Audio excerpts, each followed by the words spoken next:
Hello, and welcome to this small combinator classroom, if you will, or tutorial, I guess. My name is Leveler, and this is just a random geek. Hello.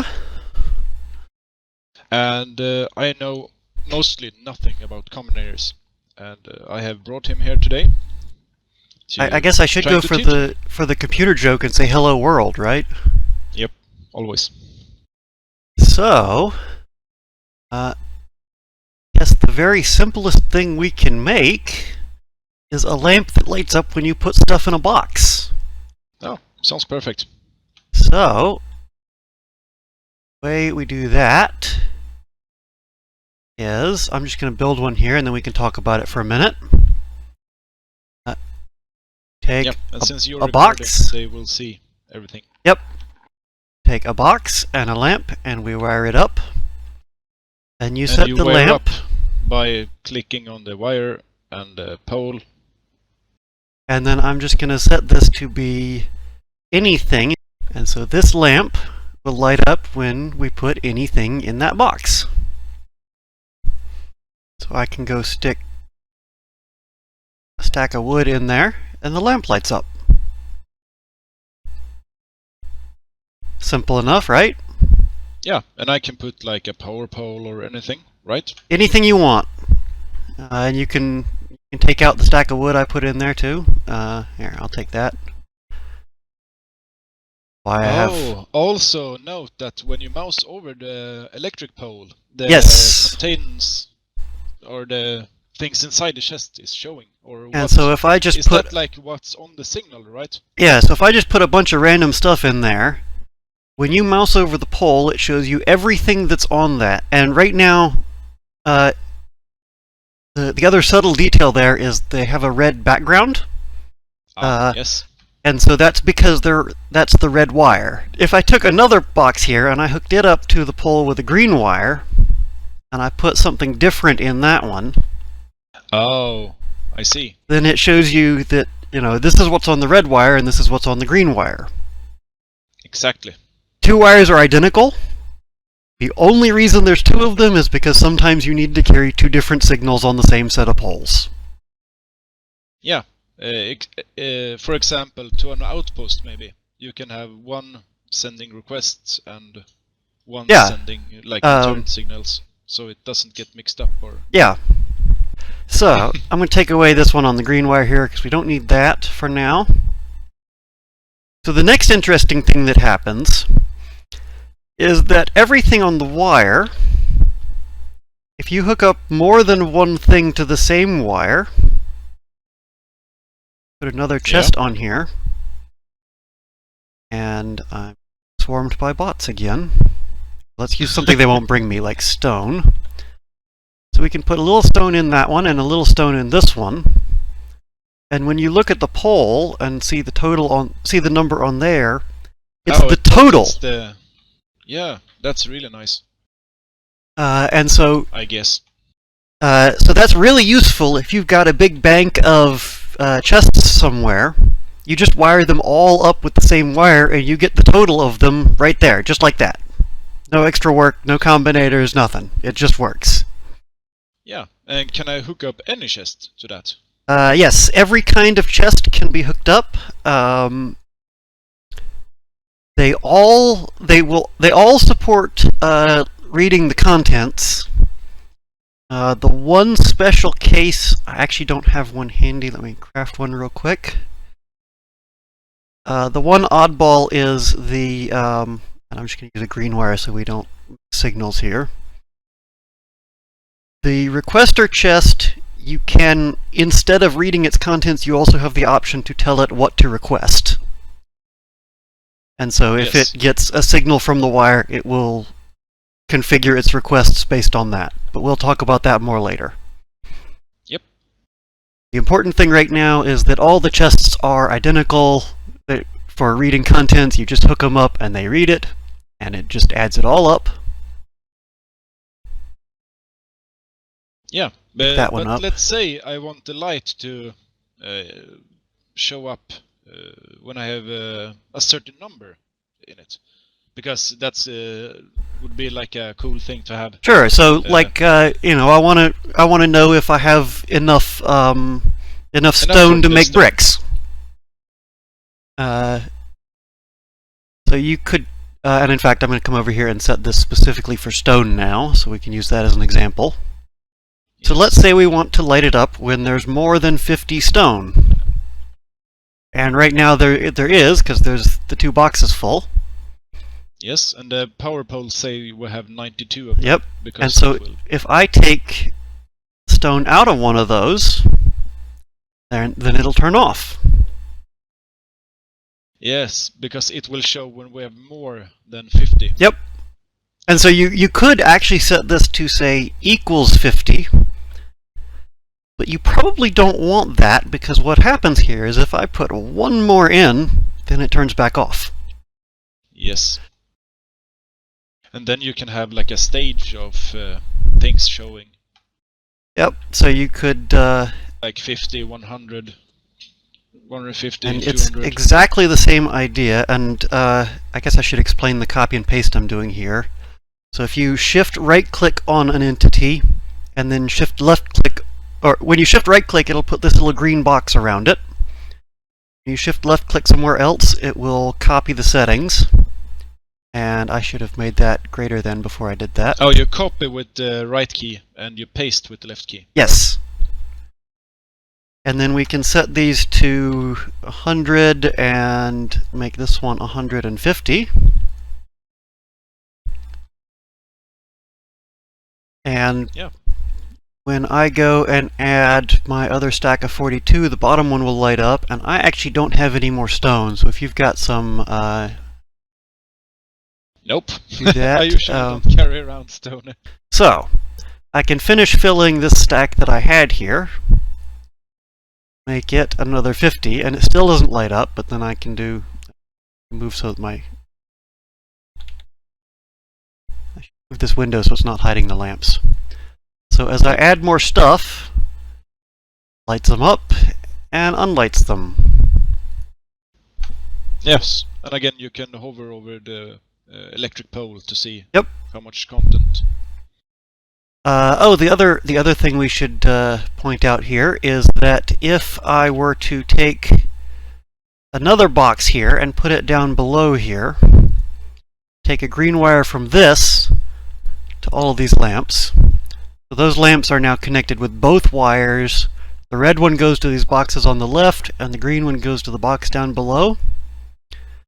If I put stone in there, the lamps look at both of the wires that are connected to them, and they add everything on both wires up, and then decide whether that satisfies the condition. Oh, that's nice. So you can do that, and then the one other interesting thing we can do with this test circuit is I can show you what a constant combinator does. Constant combinator is basically it pretends to be a chest with whatever you've configured in it. You just don't have to actually carry around the stuff to make it do that. So that I can just tell it, oh, pretend like you've got 160 stone in it. Oh, so it's like a fake chest. It's fake signals, more or yeah, less. Exactly. That's nice when you want to play with lamps and you don't have and you don't know what to have in it. Yeah. If you just want to play around, you can have like a simulated environment. Let's see, did you? I guess you didn't configure those. Here, let's make these be 200 and 250. And then we can just crank this constant combinator up and down, and it... oh. Yes. Yeah.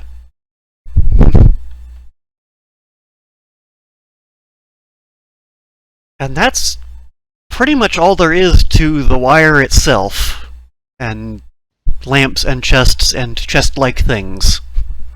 Yeah, that's good to know.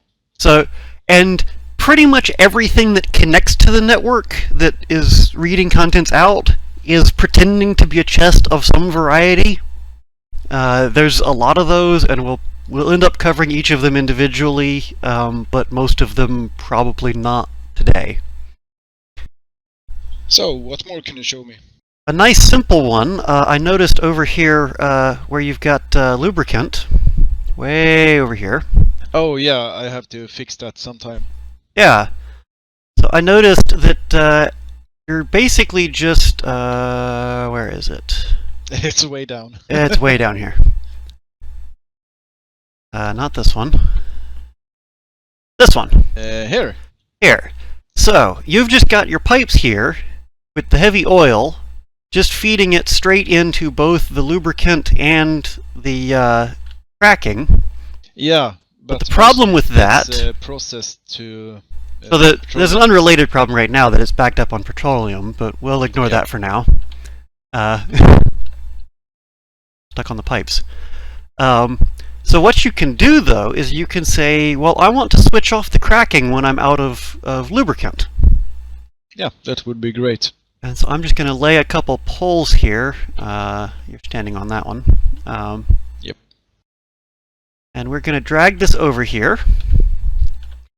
And I'm going to have to get a tank to put some lubricant in. I have some on me. Oh, perfect.